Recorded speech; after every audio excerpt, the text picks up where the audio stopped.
تعالى وبركاته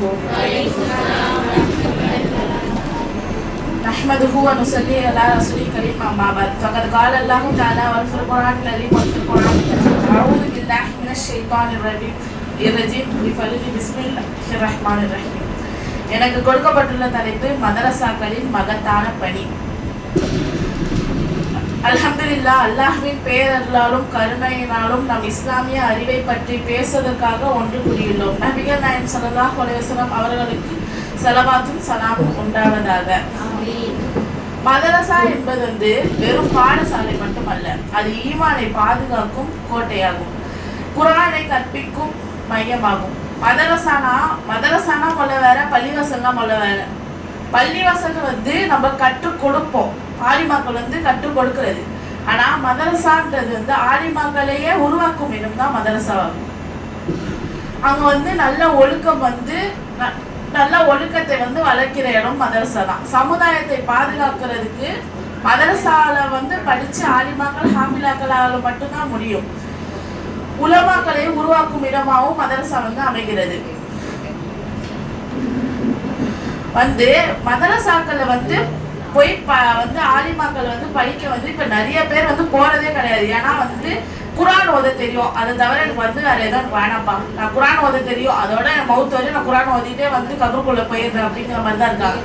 ஆலிமாக்கள் இப்ப என்ன சொல்றாங்கன்னா, சில பேர் ஆலிமாக்களுக்கும் குர்ஆன் ஓத தெரியும், எனக்கும் குர்ஆன் ஓத தெரியும், அப்ப ரெண்டு பேரும் ஒண்ணுதானே அப்படின்னு கிடையாது. ஆலிமாக்களுக்கு அந்த குர்ஆன்ல என்ன சட்டம், அந்த குர்ஆனை எப்படி இந்த ஆயத்தை ஓதுனா இந்த ஆயத்திலிருந்து இந்த ஆயத்துக்கு இந்த அர்த்தம் வரும், இந்த ஆயத்து இதுக்கு ஷிஃபா தரும், இந்த ஆயத்து இந்த இடத்துல ஓதுனா இது மாலியா அப்படின்னு சட்ட திட்டங்களோட ஓதுறதுதான் ஆலிமாக்களுடைய சிறப்பு. குர்ஆன் ஓத தெரிஞ்சவங்க குர்ஆன் ஓத தெரியும் அவ்வளவுதான், நம்மளுக்கு தெரியும். குர்ஆன் ஓதுவோம் அவ்வளவுதான், அதோட அர்த்தம் தெரியும். அல்ஹம் சூராவோட அர்த்தம் தெரியுமா அப்படின்னு கேட்டா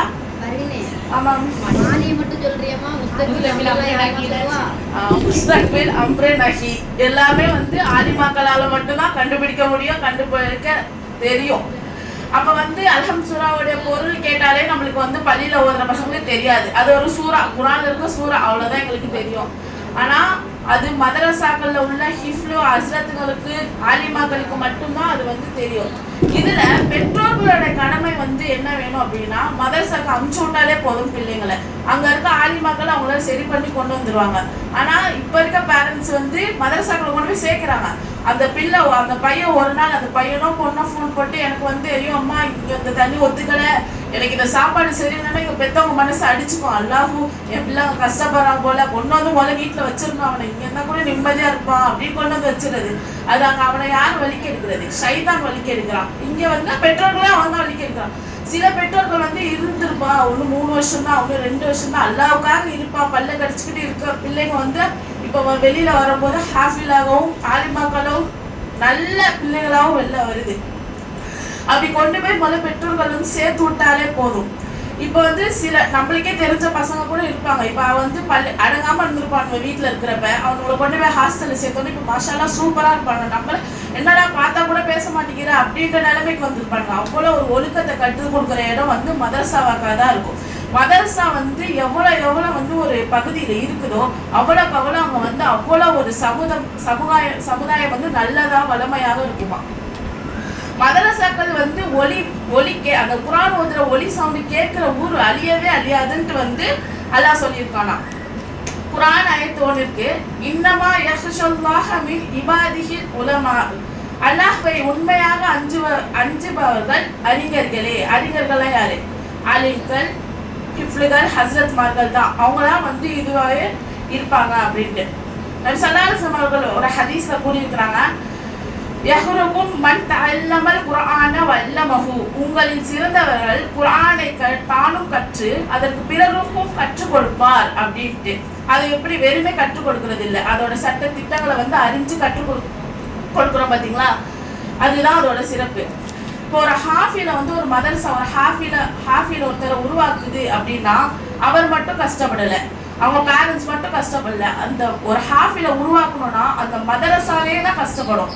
ஏன்னா இப்ப நம்ம ஒரு ஸ்கூல்லன்னு வச்சுக்கோங்களேன், ஒரு பேராகிராஃப் மனப்பாடம் பண்ணணும்னா எவ்வளவு நேரம் ஆகும்? மிஞ்சி போனா 20 நிமிஷம் கிட்ட ஆகும். அப்போ கூட நம்ம ஃபுல்லாலாம் மனப்பாடம் பண்ண முடியாது. 2 லைன் பண்ணியிருப்போம், அதுக்கப்புறம் ஓனா நம்மளே டெவலப் பண்ணி எழுதிக்கலாம் அப்படின்னு விட்டுரும்.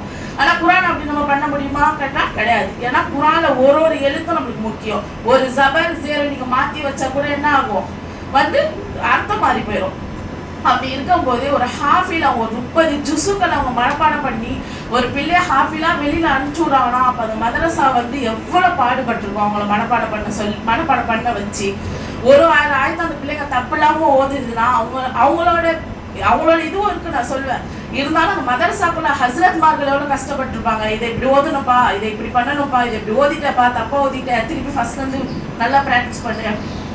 அது மாதிரி ஹாஃபில்கள் வந்து சும்மா அவங்க வந்து பெற்றோர்கள் வந்து ஏதோ தானே சேர்த்து விட்டுருப்பாங்க. என் பையன் வந்து ஏதோ ஒரு 10 ஜூஸும் மனப்பாடம் பண்ணால் போதும் சேர்த்து விட்டுருப்பாங்க. ஆனால் அந்த பிள்ளை ஒரு 30 ஜூஸும் மனப்பாடம் பண்ணிட்டு வெளில வருவான். அப்போ அந்த ஹாஃபில்மார்கள் பெற்றோர்களுக்கு என்ன நன்மை தெரியுமா? எல்லாருக்கும் ஹாஃபில்களின் பெற்றோர்களுக்கு என்ன நன்மை? மறுமையில் அவங்களுக்கு கிரீடம் வழங்கணும். இவங்க ஏதோ தானே சேர்த்து விட்டுருப்பாங்க. ஆனால் அவங்களுக்கு எவ்வளோ பேர் ஒரு நன்மை கிடைக்குது பாருங்க மறுமை நாளில். அதனால மதரசாக்களோட அருமையை தெரிஞ்சு பிள்ளைங்களை போய் சேர்த்துடுங்க. மதரசாக்கள் இருக்கிற வரைதான் நம்மளால கல்வி கற்க முடியும். மதரசாக்கள் இல்லை என்றால் நம்மளால கல்வி கற்க முடியாது. மதரசாக்கள் இப்போ அந்த காலத்துலயாச்சும் மதரசாக்கள் வந்து அமுச்சு உள்ளைய அப்படின்னு கேட்டா அதுல வந்து உலக கல்வி இல்லை, மதரசாக்கள் மட்டும்தான் இருக்கு. அப்ப என் பிள்ளை உலக கல்விக்கு என்ன பண்ணுவான்னு சேர்த்து விடாம இருந்தாங்க. இந்த காலத்துல மாஷா அல்லாஹ் அல்ஹம்துலில்லாஹ்னு உலக கல்வியும் வந்துருச்சு, மார்க்க கல்வியும் வந்துருச்சு. இரண்டிலும் படிக்கிற மாதிரி மதரசாக்கள் எவ்வளவோ இருக்கிறது. அவங்க கொண்டு போய் சேர்த்து விடுங்க. உலக கல்வி நம்ம கபருக்குள்ள போற வரைக்கும் தான் நம்மளுக்கு தேவை. ஆனா மார்க்க கல்வின்றது நம்ம மறுமையில அல்ல கேள்வி கணக்கு எடுத்து சொர்க்கமா நரகமா என கொண்டு போய் விடுற வரையும் நம்மளுக்கு மார்க்க கல்வி தேவை. இன்ஷா அல்லாஹ் கேட்டதன்படி அமல் செய்ய அல்லாஹ் தஆலா உமக்கும் எமக்கும் தௌஃபீக் செய்வானாக. வாஹிது தவானா அல்ஹம்துலில்லாஹி ரப்பில் ஆலமீன். அஸ்ஸலாமு அலைக்கும் வரஹ்மத்துல்லாஹி தஆலா வபரகாத்துஹு.